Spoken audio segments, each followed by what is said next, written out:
Hey friends and fans, Ryan Dohrn here answering your listener questions sent in to Ryan at RyanDohrn.com. We get a couple hundred questions a month, so we try to pick through them to the best of our ability, not duplicate ones we've had in the past.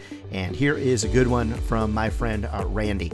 And Randy is a group publisher and president of a media company. So Randy asked this question.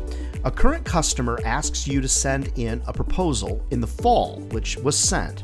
You do your standard follow-up, you follow up, and finally, sometime in February, March, April, you find out they're not going to do anything with anybody, including you. Nobody reached out to you. Nobody asked about the proposal. Nobody asked any questions. What went wrong in this situation? So Randy, a great question, and it happens all too often.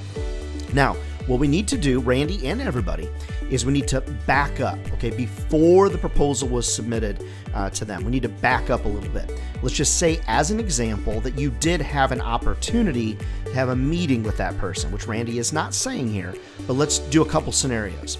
When you have a meeting with somebody, as you're presenting the proposal to them at the meeting itself, which is a problem with a lot of folks, doesn't matter if you're selling media, software, or whatever, you leave that meeting to create a proposal, which creates another step in the problem of the process. So very rarely anymore am I leaving meetings to create proposals. Instead, I'm going with ideas and recommendations to try to get buy-in right there on the spot, which helps me avoid this situation of ghosting that's here. Okay? Now, because Randy's not asking that specifically as a question, let's talk about what it appears is that he sent over a proposal. Now, because the proposal was requested, what I would typically try to do is make sure that I'm piecemealing what I'm sending. I'm not just doing one big dump.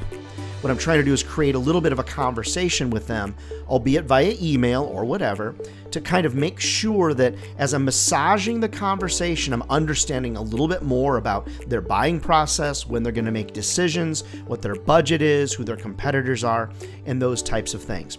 So when someone requests a proposal from me, my standard response to them is actually going to be, hey, if you would, just answer these 3 questions for me so I can make sure what I send makes sense to you. And so that gives me a little more intel into what they're trying to do. The other thing is, because so much, Randy, of what you're selling has got digital attached to it as well, I want to make sure that I'm putting inventory on hold for them, that I'm setting ad pages aside for them. I want there to be a psychological perception that I'm doing them a favor. When I submit this proposal to you, I'm putting this inventory on hold for you, or I'm setting customer service people aside for you, ready to work on your project. What I want them to think is, oh gosh, they're already moving things, okay, on my behalf, and I want them to feel somewhat of a bit of a psychological obligation to me. The other thing is, I need to ask you about your follow-up. So you might have been perfect in follow-up. I mean, Randy, I've met you before. I mean, I know that you're probably really good at follow-up, but follow-up for me is every 3 business days, varying the subject line that I'm sending, making sure that I'm using voicemail to drive an email response. All of those different types of things. Avoiding saying things like, hey, checking in on you. I mean, there's just so many other things that you can potentially do. So if you're running into this a lot, you've really got to be asking yourself, what is my sales process?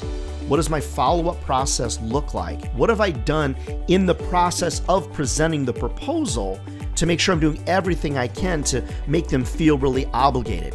The other thing you can do is offer exclusivity, offer a category specificity. You could offer category exclusivity. You want to put discounts in play, if you might, that say, hey, this discount is going to expire if I don't hear from you. I mean, those types of things.